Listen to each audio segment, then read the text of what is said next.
नमस्ते, श्रीदेवी चैनल पर आप सबका स्वागत है। एक सोहर गीत लेके आई हूँ।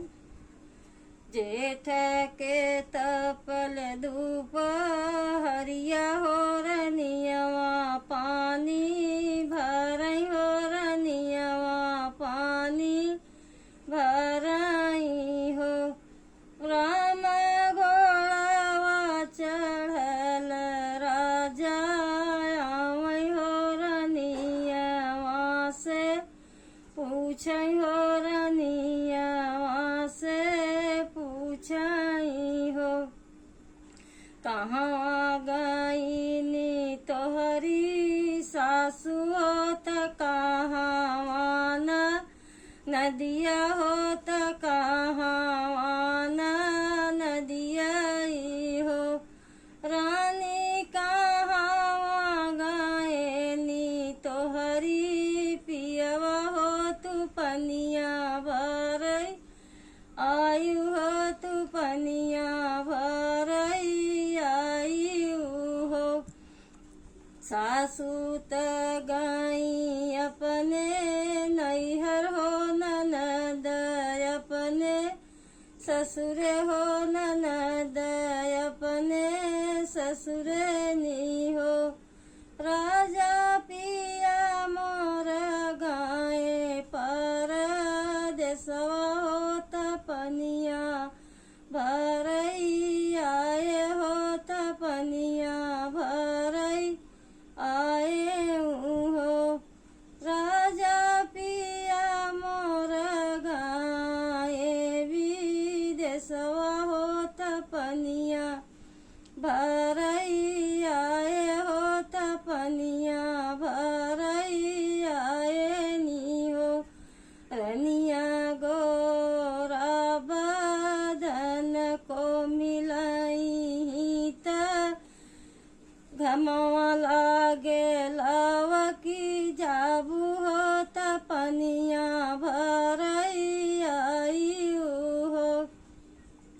रनिया कहाँ पे बाटे तोहरी उठन होत कहाँ पे बैठन होत कहाँ पे बैठन हो।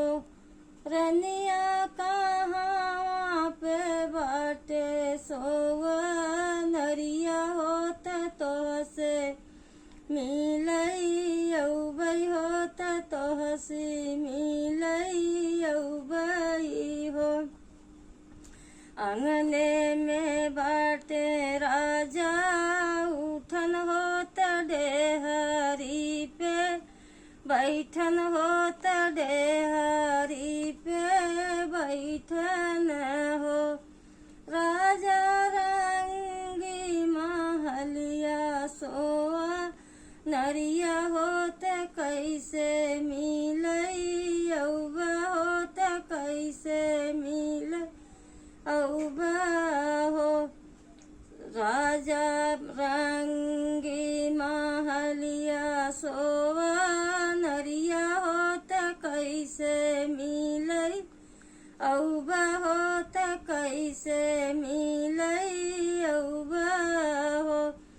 160 दिया ना जल तुह त पहारूल गतुह त पहारूल गतुह हो।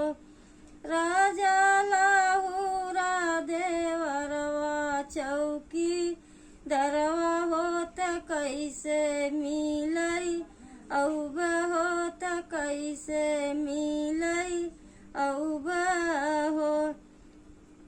रनिया 160 दिया नाबू तउबई होत पहारू सो वउबई होत पहारू सो वउबई हो।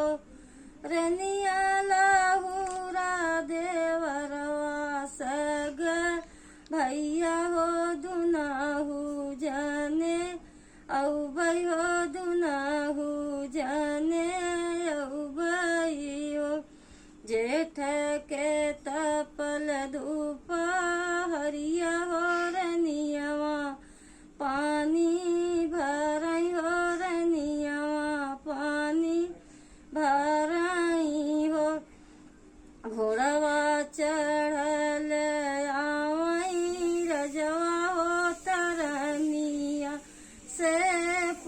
छै हो